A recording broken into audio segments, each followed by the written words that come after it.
The knock came at 7:30 on a Tuesday morning in November, when the sky held that particular shade of gray that makes you forget the sun ever existed.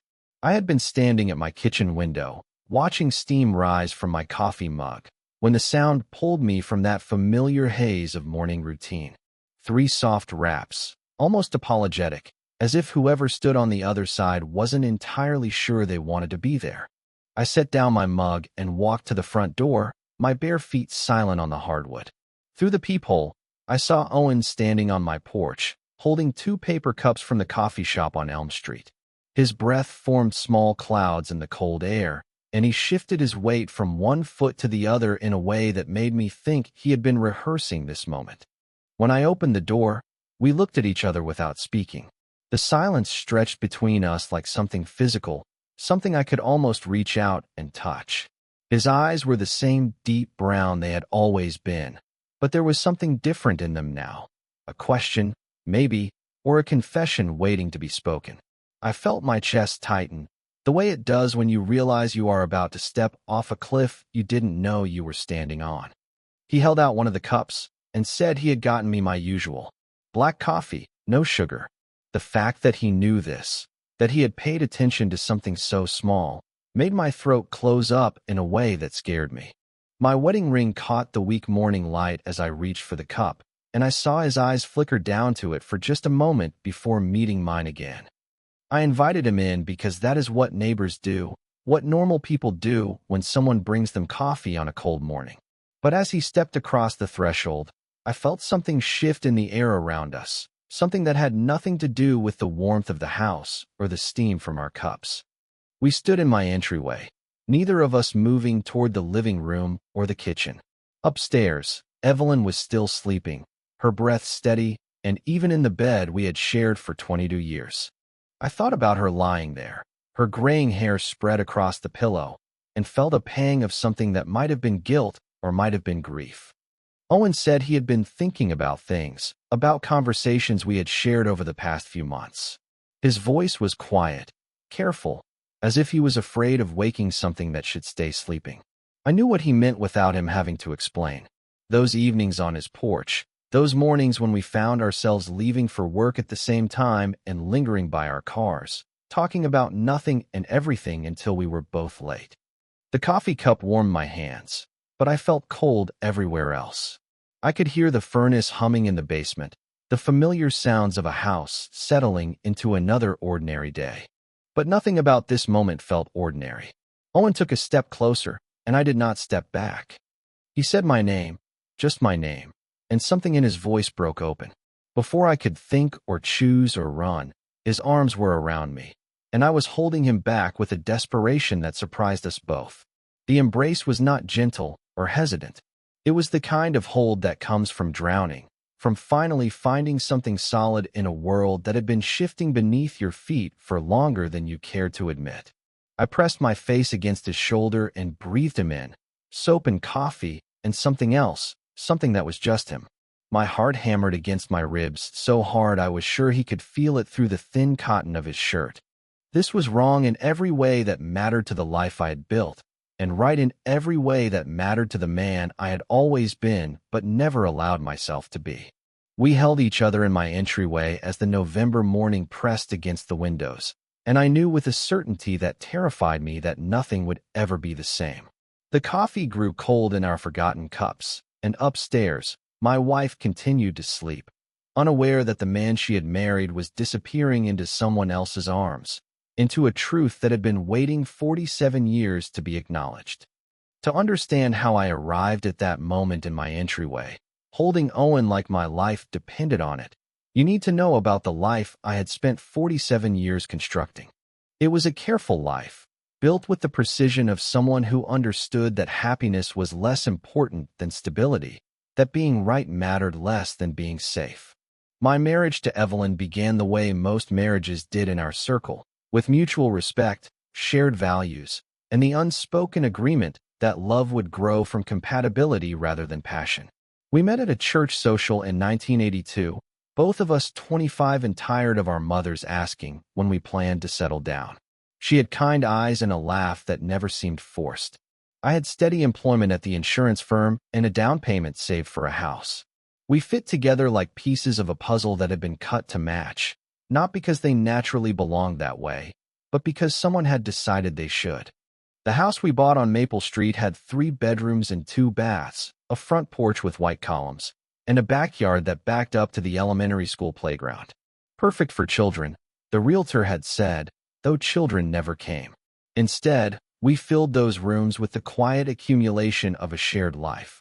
Wedding china we used twice a year, books we promised ourselves we would read, photographs from vacations we took because married couples were supposed to travel together. Our daughter Sarah arrived when I was 31, a surprise that felt more like an obligation finally fulfilled than a miracle. I loved her, of course, in the way fathers are supposed to love their children, but even that love felt performed somehow, as if I was playing a role I had auditioned for without understanding the script.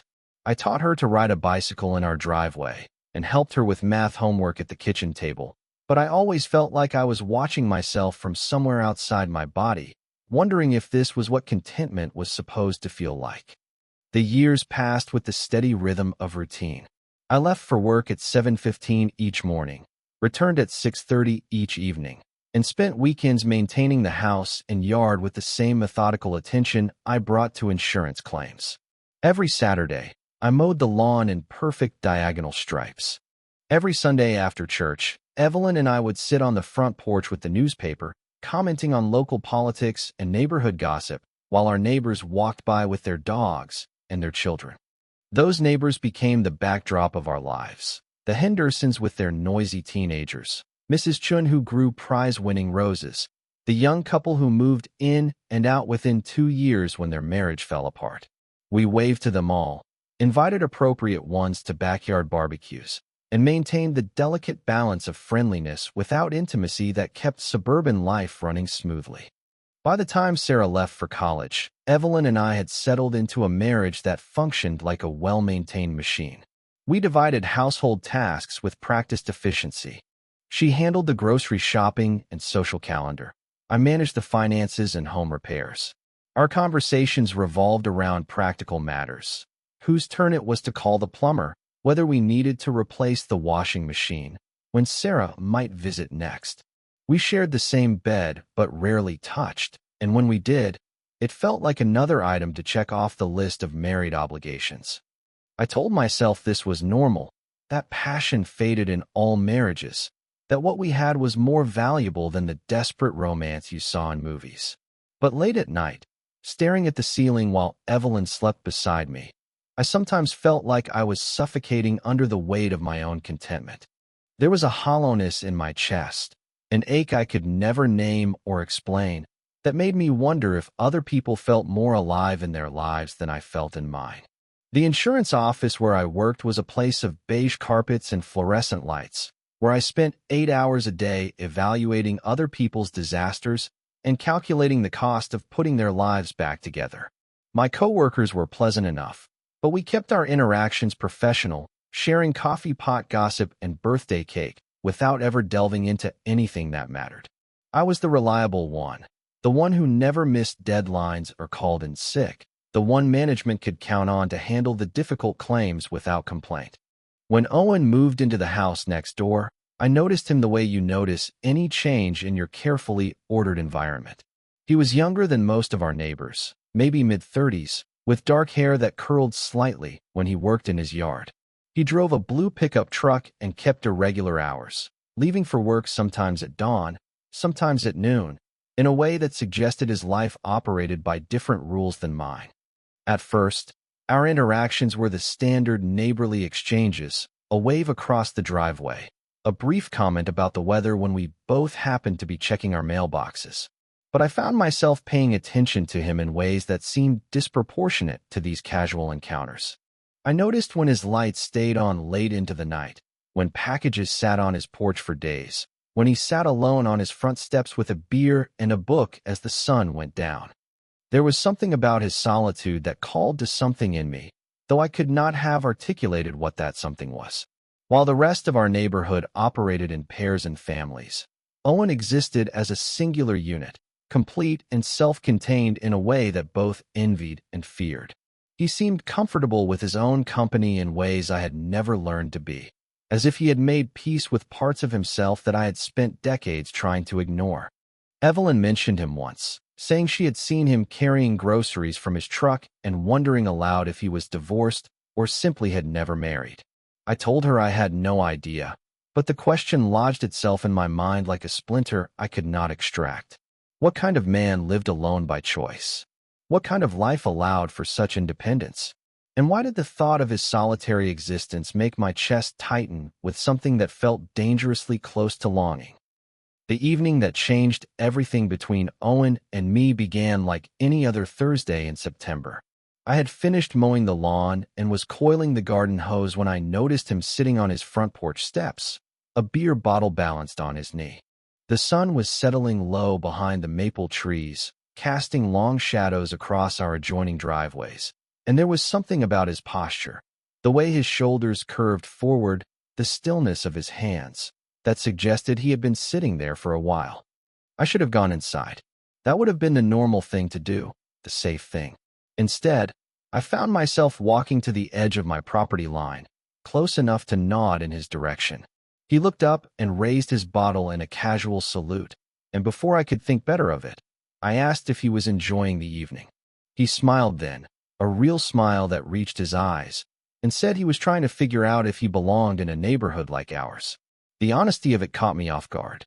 Most people would have given a polite response about the weather or the peaceful street, but Owen spoke as if we had been in the middle of a conversation rather than starting one. I told him the neighborhood was quiet, maybe too quiet for some people, and he laughed, a sound that was warm and slightly rough, like whiskey over ice. He asked if I minded the quiet, and I found myself considering the question more seriously than I had considered anything in months. I told him I had grown used to it, which was not the same as enjoying it, though I did not say that part out loud. He gestured to his front steps and asked if I wanted to join him. There was no reason to say yes except that I wanted to, which seemed like reason enough in that moment. I walked across the invisible line that separated our properties and sat down beside him, leaving careful space between us on the wooden steps. We talked about ordinary things at first, the neighborhood, the approaching fall, the way the elementary school playground grew quiet at dusk. But Owen had a way of asking questions that made ordinary topics feel deeper somehow. When I mentioned that Evelyn and I had lived on Maple Street for over 20 years, he asked what it was like to watch a place change while you stayed the same. When I told him about my job at the insurance office, he wondered aloud what it did to a person to spend their days calculating other people's losses. These were not questions anyone had ever asked me before, and I found myself giving answers I had not known I was thinking. I told him about the strange satisfaction of solving claim puzzles, but also about the weight of seeing how quickly a life could be reduced to dollar amounts on a spreadsheet. I mentioned that Evelyn and I had been married for over 2 decades, but I did not mention that we had not had a real conversation in months. As the evening darkened around us, Owen began to share pieces of his own story. He told me he had moved to our neighborhood after ending a relationship that had lasted 7 years. He spoke about it matter-of-factly, without the bitterness I might have expected, saying only that they had wanted different things and had finally been honest enough to admit it. The careful way he spoke about his ex made me think there was more to the story, but I did not press. Instead, I asked what had drawn him to our particular street, and he said he had been looking for somewhere quiet enough to think, somewhere he could figure out what came next. He had been living in the city before, in an apartment that was too expensive and too noisy, surrounded by people who knew him as half of a couple rather than as himself. When he mentioned his ex, he used the pronoun carefully, almost deliberately.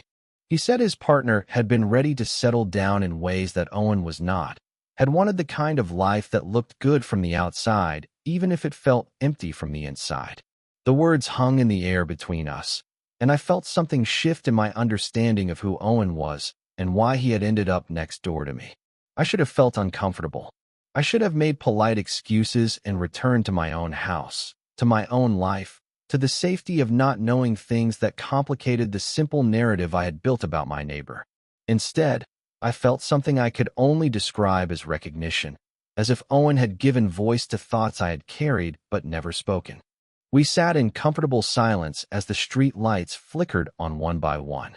Mrs. Chen walked past with her small dog, and the Hendersons' teenagers came home from whatever teenagers did on Thursday nights, their voices carrying across the yards before disappearing into their house. The ordinary rhythms of neighborhood life continued around us, but sitting on Owen's steps felt like existing in a pocket outside of time, a place where different kinds of conversations were possible. When I finally stood to leave, Owen thanked me for staying to talk. He said it had been nice to have company, and something in his voice suggested he meant more than just the evening's conversation.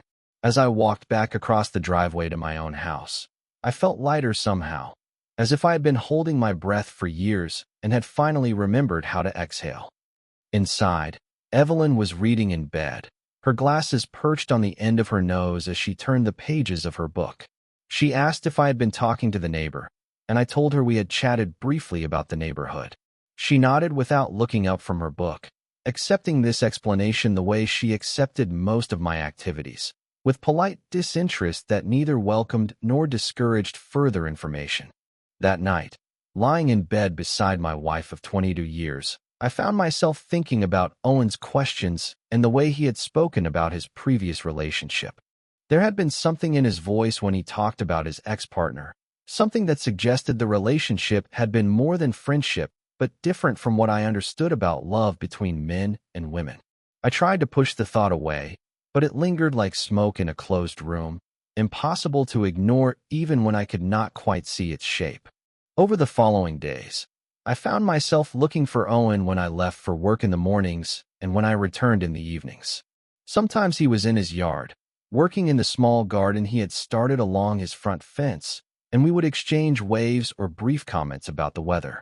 But mostly I just noticed his presence, the lights in his windows, the sound of his truck starting in the morning, the way his house felt occupied in a different way than the other houses on our street. 3 days after our conversation on his porch, Owen appeared at my front door with 2 cups of coffee from the shop on Elm Street. He said he had been thinking about our talk and wondered if I might like to continue it. The gesture was simple enough to explain to anyone who might ask, but it felt significant in ways I could not articulate, even to myself. I accepted the coffee and invited him to sit on my own front porch, where we could watch the neighborhood wake up while we talked. This became our routine over the following weeks, Owen arriving most mornings with coffee for both of us, the 2 of us sitting on whichever porch offered the better view of the morning light. Our conversations ranged across topics I had not discussed with anyone in years, if ever. Owen asked about my childhood, about dreams I had abandoned, about whether I ever felt like I was living someone else's life by accident. These questions should have felt intrusive, but instead they felt like invitations to remember parts of myself I had forgotten existed. I found myself telling Owen things I had never told anyone, about the restlessness that sometimes kept me awake at night, about the sense that I was performing a role rather than living a life, about the strange loneliness that could exist even in the middle of a marriage. What began as morning coffee conversations evolved into something that reshaped the entire structure of my days. Owen and I had settled into a rhythm that felt as natural as breathing, yet as dangerous as standing too close to a cliff's edge. I would wake at 6:30 instead of 7, giving myself time to shower and dress with more care than I had taken in years, though I told myself this extra attention had nothing to do with knowing I would see Owen in 30 minutes. Our talks moved beyond polite neighboring into territory I had never explored with anyone. Owen had a way of listening that made me want to excavate thoughts I had buried so deep I had forgotten they existed. When I mentioned feeling restless in my marriage, he did not offer advice or judgment. Instead, he asked what restlessness felt like in my body, whether it kept me awake or made me move differently through my days. These questions should have felt invasive, but they felt like archaeology, like Owen was helping me uncover artifacts of myself. The transformation was subtle at first. I began to notice things I had overlooked for years, the way morning light fell across our street, the sound of Owen's laughter when something genuinely amused him, the particular shade of brown his eyes became when he was thinking seriously about something I had said. I started carrying these observations with me throughout my day at the insurance office, pulling them out like photographs during lunch breaks or while reviewing claims that required no real attention. One morning in early October, Owen arrived with coffee as usual, but instead of sitting on the porch, he suggested we walk around the neighborhood. The air was crisp with the promise of winter, and leaves were beginning to turn colors that seemed more vivid than I remembered from previous autumns. As we walked past houses I had seen thousands of times, Owen pointed out details I had never noticed. The way Mrs. Chin's roses climbed her fence in perfect spirals, the carved bird houses the Hendersons had hung from their oak tree, the stained glass window in the house on the corner that caught the morning sun like a kaleidoscope. Walking beside him, I felt like I was seeing my own neighborhood for the first time. But more than that, I felt like I was inhabiting my own body differently. There was an awareness in my movements, a consciousness of the space between us and the rhythm of our steps falling into sync. When our shoulders brushed as we navigated around a low-hanging branch, I did not immediately create distance the way I would have with any other person. Instead, I allowed the contact, brief as it was, and noticed how it sent warmth spreading through my chest. These walks became part of our routine, varying our route through the neighborhood streets while our conversations deepened. Owen told me about growing up in a small town where being different meant being invisible, about moving to the city as soon as he graduated high school, and spending his 20s trying on different versions of himself until he found one that felt authentic. He spoke about his previous relationship with a tenderness that made me understand it had been real love, even though it had ended. His ex-partner had been a man named David, and Owen spoke his name without shame or hesitation, as if mentioning a former boyfriend was as natural as discussing the weather. The casual way Owen revealed this information felt like a gift and a test simultaneously. He was trusting me with something that could change how I saw him, while also gauging whether I was the kind of person who could accept that part of his life without judgment. I surprised myself by feeling no shock, only a deep sense of recognition that I could not yet name. When Owen told me about David, how they had met at a bookstore, how they had built a life together that looked unconventional from the outside but felt right from within, I found myself asking questions that seemed to come from a part of me I had never acknowledged. I wanted to know what it felt like to live that openly, to build a relationship based on genuine attraction rather than social expectation. Owen answered my questions with the same thoughtfulness he brought to everything, describing the relief of being known completely by another person, but also the challenges of navigating a world that did not always make space for their kind of love. He told me about family members who had stopped speaking to him, about jobs he had lost when coworkers discovered his relationship, about the constant calculation required to determine when and where it was safe to be honest about his life. But he also spoke about the profound satisfaction of living authentically, of waking up each morning in a life that reflected who he actually was rather than who he thought he should be. There was something in his voice when he talked about this authenticity that made my chest ache with longing for something I could not define. As our friendship deepened, I began to change in ways that were visible to others. Evelyn noticed first, commenting that I seemed more energetic, more present during our dinner conversations. She asked if something had changed at work, whether I was enjoying a new project or working with different people. I told her I had been spending time with our neighbor, that Owen was an interesting conversationalist, and she smiled with what looked like relief that I had found a friend. The word friend felt both accurate and completely inadequate for what was happening between Owen and me. We were friends in the sense that we enjoyed each other's company and looked forward to our daily conversations. But there was an undercurrent to our interactions that had nothing to do with friendship and everything to do with a growing awareness that I was changing in his presence, becoming someone I had never allowed myself to be. I noticed the way I watched for his truck in the mornings, the disappointment I felt on the rare days when he was not available for coffee, the care I took in choosing what to wear when I knew I would see him. These behaviors should have alarmed me, should have sent me retreating back into the safety of my established routines. Instead, they felt like waking up after years of sleepwalking. The physical awareness came gradually, then all at once. I began to notice Owen's hands when he held his coffee cup, The way his fingers curved around the ceramic and the small scar on his thumb from some long-ago accident. I noticed how he moved when he walked, the easy confidence in his stride that suggested someone comfortable in his own skin. I noticed the sound of his voice when he laughed, rough and genuine and completely without pretense. One morning, as we sat on his porch watching the neighborhood come to life, Owen mentioned that he had been lonely before moving to our street. He said something about how isolation could become a habit, how you could convince yourself that solitude was the same as independence. As he spoke, he looked directly at me, and I felt exposed in a way that was terrifying and exhilarating.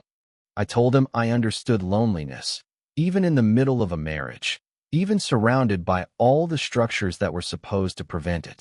The admission surprised me with its honesty, and I saw something shift in Owen's expression, a recognition that matched what I was feeling. That afternoon, I found myself unable to concentrate on the insurance claims spread across my desk.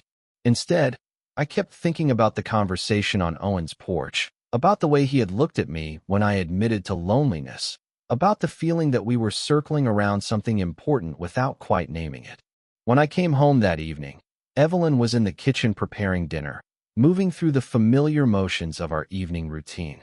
She asked about my day, and I gave the usual response about paperwork and difficult clients. But as I watched her slice vegetables with practiced efficiency, I felt a profound sadness for both of us, trapped in a marriage that functioned perfectly but felt empty of genuine connection. That night, lying in bed beside my wife of 22 years, I allowed myself to think thoughts I had been avoiding for weeks. I thought about Owen's hands and his laugh and the way he said my name. I thought about what it might feel like to be known completely by another person, to live authentically rather than safely. I thought about the growing awareness that something in me was changing, had already changed, and could not be unchanged. The realization that I was falling in love with Owen came not as a dramatic revelation, but as a quiet acknowledgement of something that had been building for weeks. It felt less like discovering something new about myself, and more like remembering something I had always known, but had never been brave enough to examine. As I lay there in the darkness, listening to Evelyn's steady breathing beside me, I understood that my carefully constructed life was beginning to crack along fault lines I had not known existed. The man who had embraced routine and safety and the appearance of normalcy was disappearing, replaced by someone who wanted things he had never allowed himself to want. The knowledge terrified me, but it also felt like the first honest thing I had felt in decades. Whatever was happening between Owen and me was changing me at a cellular level, waking up parts of myself that had been dormant so long I had forgotten they existed. I was becoming someone I did not recognize, and for the first time in my adult life, that transformation felt like coming home rather than losing my way. The morning everything changed began exactly like every other morning for the past 2 months. Owen knocked at 7:30, 2 cups of coffee in his hands, that familiar smile playing at the corners of his mouth. But something felt different as I opened the door, a weight in the air, an electricity that made the space between us feel charged with possibility and danger. I invited him in as I always did, but this time he hesitated in the entryway longer than usual. The November cold had followed him inside, and I could see his breath in small puffs as he stood there, holding my coffee like an offering. He said my name quietly, almost questioningly, and I looked up to meet his eyes. What I saw there stopped my heart. There was no more pretending, no more careful navigation around the thing that had been growing between us for weeks. Owen's eyes held everything I had been feeling but had been too afraid to acknowledge. Desire, yes, but also tenderness and a kind of desperate hope that made my chest tighten. He stepped closer, close enough that I could smell the soap he used, could see the slight tremor in his hands as he set down our coffee cups on the small table by the door. Neither of us spoke. The house was completely quiet except for the sound of our breathing and the distant hum of the furnace in the basement. Upstairs, Evelyn slept on, unaware that her husband was standing on the precipice of a choice that would change everything. Owen reached out slowly, giving me time to step away, time to say no, time to retreat back into the safety of pretending this moment was not happening. Instead, I remained perfectly still, watching his hand move toward my face as if I were observing someone else's life unfold. When his fingers touched my cheek, the contact sent electricity through every nerve in my body. I heard myself make a sound, not quite a gasp, not quite a sigh, and Owen's expression shifted into something that was part question, part invitation. He said my name again, so softly I almost did not hear it. And then his arms were around me, and I was melting into an embrace that felt like coming home and falling off a cliff simultaneously. The hug was not gentle or hesitant. It was the embrace of two people who had been drowning separately and had finally found something solid to hold on to. I pressed my face against Owen's shoulder and breathed him in, coffee and cold air, and something uniquely him that I would recognize anywhere. My heart hammered so hard I was certain he could feel it through the thin cotton of his shirt. For a moment that lasted forever, we simply held each other. I felt Owen's hand move to the back of my neck, his fingers threading through my hair, and I realized I was shaking. Not from cold or fear, but from the overwhelming relief of finally allowing myself to feel what I had been fighting for months.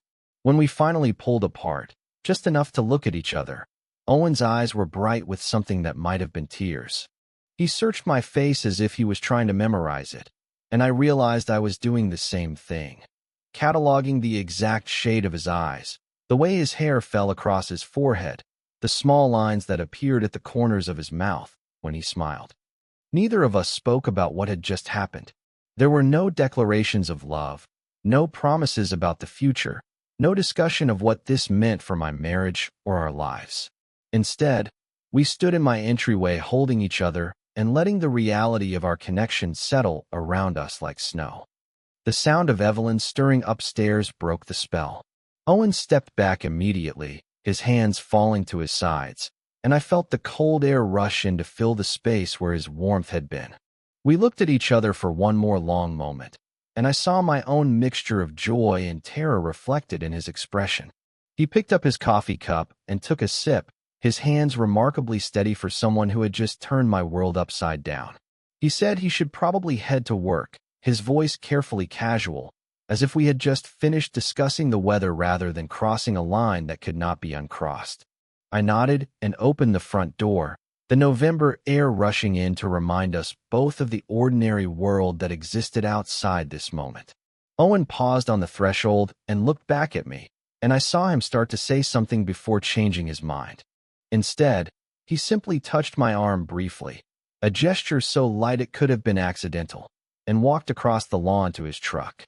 I watched him drive away before closing the door and leaning against it, my legs suddenly unsteady. The entryway felt different now, charged with the memory of what had happened there. I could still smell his soap in the air, could still feel the impression of his arms around me like a phantom embrace. Upstairs, I heard Evelyn getting ready for her day, the shower running, drawers opening and closing, the familiar sounds of a morning routine I had witnessed thousands of times. But everything felt different now, as if I was hearing these sounds from underwater or through a thick wall of glass. I picked up my coffee cup and took a sip, tasting nothing. My hands were shaking slightly, and I set the cup down before I could drop it. The magnitude of what had just happened began to settle over me like a weight I was not sure I could carry. I had spent 47 years building a life based on safety and appearances, on doing what was expected rather than what felt true. In the space of a single embrace, that life had revealed itself to be as fragile as tissue paper.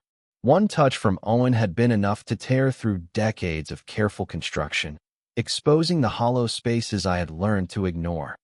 When Evelyn came downstairs 20 minutes later, dressed for her volunteer work at the hospital, she found me sitting at the kitchen table with my untouched coffee, staring out the window at Owen's house. She asked if I was feeling all right, if I was coming down with something, and I told her I was just tired. She accepted this explanation without question, kissing my forehead in the perfunctory way that had become our standard goodbye, and left for her day. I remained at the kitchen table long after her car disappeared down the street, trying to reconcile the man who had just held Owen in his arms with the man who had kissed his wife goodbye moments later. The rest of that day passed in a blur of routine activities that felt surreal in their normalcy.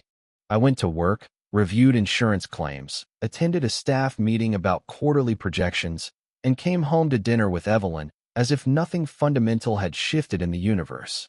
But underneath the surface performance of ordinary life, I felt like I was vibrating at a different frequency, like every cell in my body had been reorganized around the memory of Owen's embrace. That night, lying beside Evelyn in the bed we had shared for over 2 decades, I stared at the ceiling and replayed every second of the morning. I thought about the way Owen had looked at me, the careful slowness with which he had reached for me, the absolute rightness of being held by him. I thought about the sound he had made when I melted into his arms, somewhere between relief and recognition. I understood now why people talked about love as a force that could reshape your entire existence. What I felt for Owen was not just attraction or affection. It was a complete reorientation of my understanding of who I was and what I wanted from life. It was the difference between existing and truly living, between playing a role and inhabiting your own story. The knowledge that I was in love with Owen, completely, irrevocably, dangerously in love, settled into my bones like a fever I would never recover from. There was no going back to the careful distance we had maintained before, no pretending that what had happened in my entryway was anything less than a revelation that would change everything that came after. In the days that followed our embrace, I became a man divided against himself. The part of me that had held Owen in my entryway wanted nothing more than to cross the lawn between our houses and knock on his door, to continue the conversation our bodies had started. But the part of me that had spent 47 years building a life of careful respectability recoiled from that desire with something approaching terror.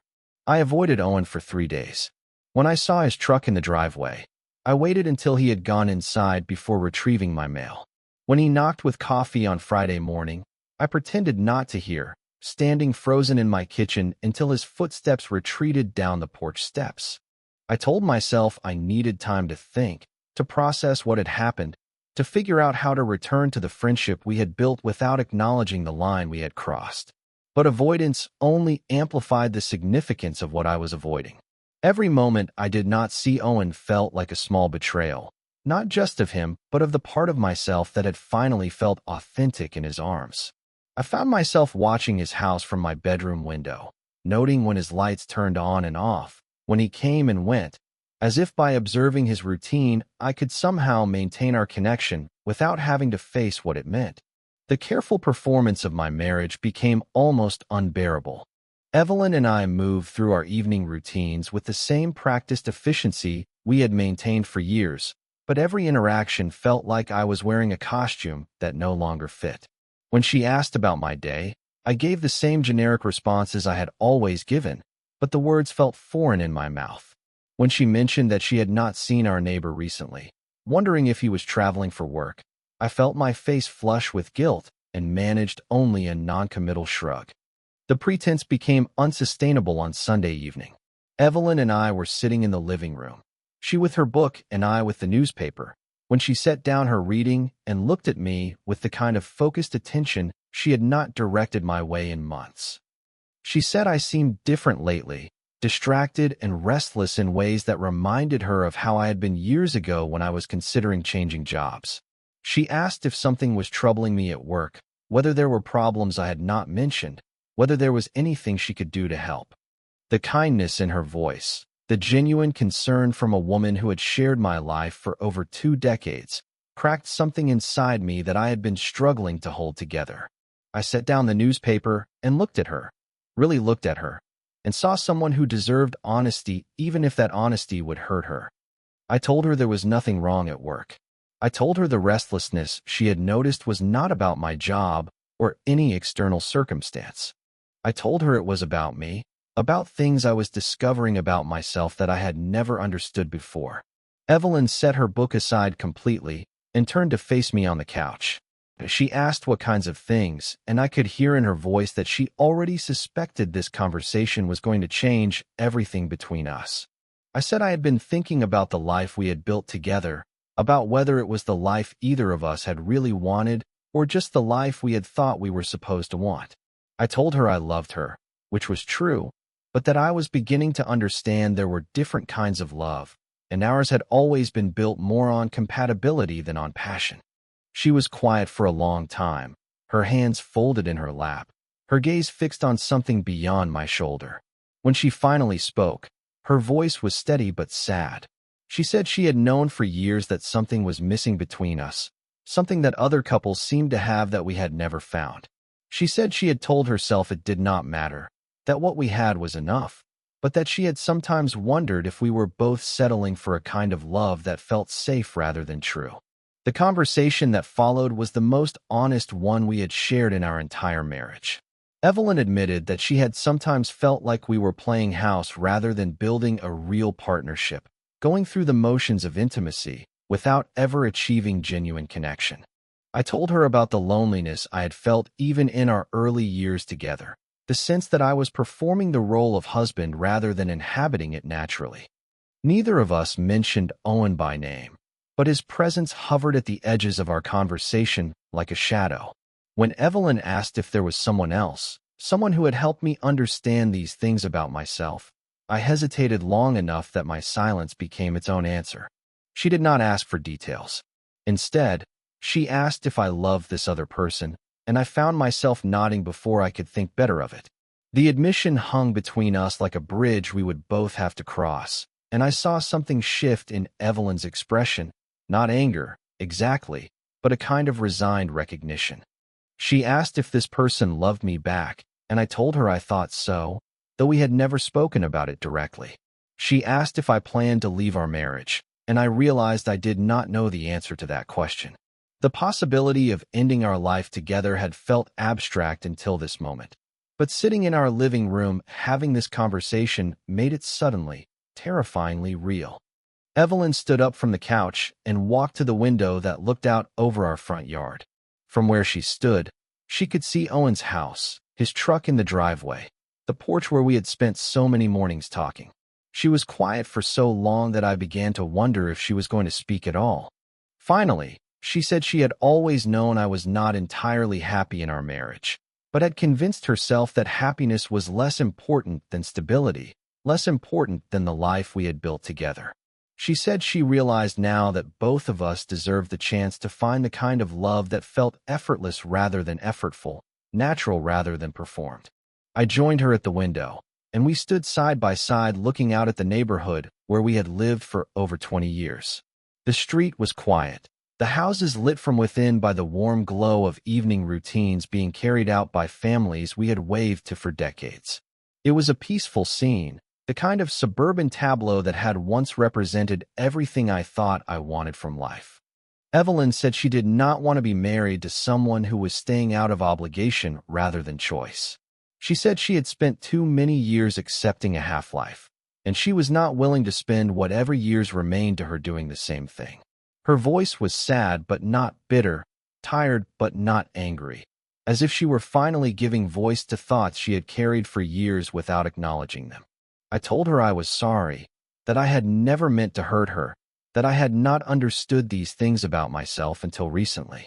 She turned to look at me then, and I saw something in her expression that looked almost like relief. She said she was sorry too, sorry that neither of us had been brave enough to have this conversation years earlier, when we both might have had more time to build different kinds of lives. She said she did not regret our marriage entirely. It had given us Sarah, had provided stability and companionship during the years when those things had seemed like enough. But she said she could not pretend anymore that what we had was sufficient for either of us. That night, we slept in the same bed for what both of us knew would be one of the last times. We did not touch, but we did not turn away from each other either. Instead, we lay on our backs staring at the ceiling, two people who had shared a life for over 2 decades and were now facing the end of that shared story. I thought about Owen sleeping alone in the house next door, about the conversation we would need to have, about the choice I was finally ready to make. I thought about the life I was about to leave behind and the uncertain future that lay ahead. But for the first time in longer than I could remember, the uncertainty felt like possibility rather than fear. Beside me, Evelyn's breathing eventually settled into the rhythm of sleep, and I listened to that familiar sound, and felt a profound sadness for the ending of something that had never quite been what either of us needed.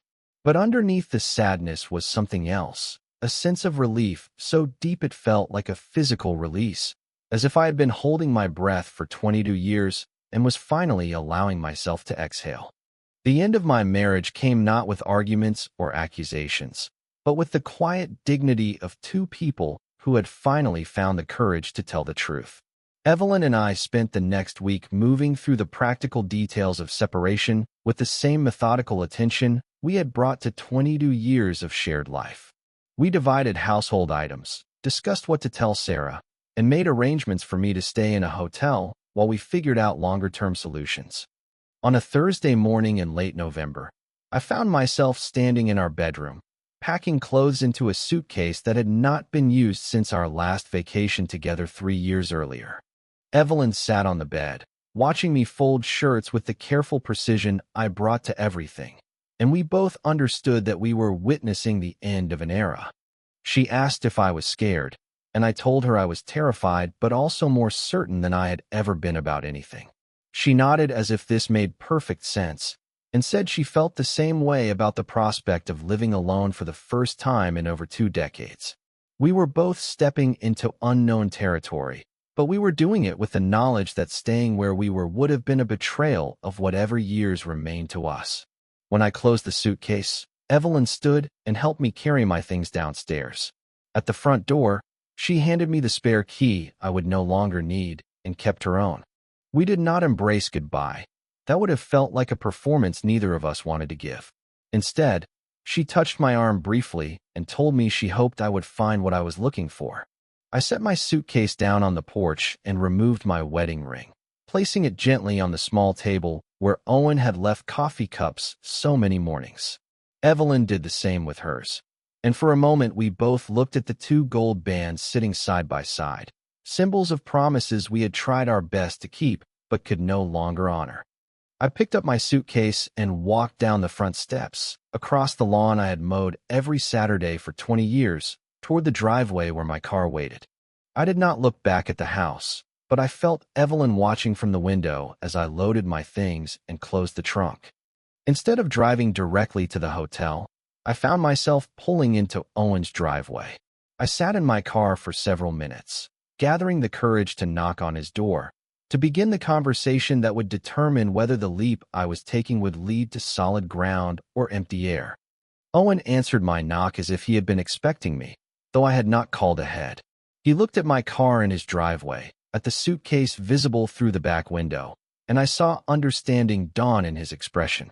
He stepped aside to let me in, and I found myself once again standing in an entryway that would change the direction of my life. He asked if I was all right, and I told him I was better than I had been in years, even though I was also more frightened than I had ever been. He said he had been hoping I would come, that the 3 days of silence between us had felt like the longest 3 days of his life. We sat on his couch, and I told him about the conversation with Evelyn, about the decision we had made together to end our marriage, about the recognition that both of us deserved the chance to find authentic love rather than settling for comfortable companionship. Owen listened without interrupting, his attention focused entirely on my words, and I felt the same sense of being truly heard that had drawn me to him from our first conversation. When I finished talking, Owen was quiet for a long time. Finally, he said he had never wanted to be the reason someone else's marriage ended, but that he also could not pretend he did not feel grateful that I had found the courage to choose honesty over safety. I told him I was not asking for promises about the future, was not expecting him to have answers about what came next. I said I only knew that sitting in his living room felt more like home than anywhere I had been in decades, and that whatever we built together would be based on truth rather than convenience. Owen reached for my hand then, threading our fingers together with the same careful deliberateness he had shown when he first embraced me. He said he loved me, speaking the words simply and clearly, as if they were facts rather than declarations. I said I loved him too, and felt something settle into place in my chest, like a bone being set properly after a long break. We did not make grand plans that afternoon. We did not discuss moving in together or what we would tell the neighbors or how we would navigate the complexities of building a life together. Instead, we simply sat on his couch holding hands and talking about small things, what to have for dinner, whether to light a fire in his fireplace, what movie we might watch together. That evening, as the sun set behind the maple trees that lined our street, Owen and I walked outside to bring in his mail. Mrs. Chun was working in her garden despite the November cold, and she waved to us with the same friendly smile she had always offered. The Hendersons' teenagers walked past on their way home from some after-school activity, calling out casual hellos as they had done hundreds of times before. The neighborhood looked exactly as it always had, but I felt like I was seeing it through different eyes. The same houses, the same trees, the same streets I had navigated for 20 years, but now I was walking through them as someone who had chosen authenticity over appearance, love over safety, truth over comfort. Standing on Owen's porch as darkness settled over Maple Street, I took a deep breath of November air and felt it fill my lungs more completely than any breath I could remember taking. The air was cold and sharp and carried the promise of winter, but it also carried possibility, the sense that life was beginning rather than ending. For the first time in 47 years, I felt completely alive.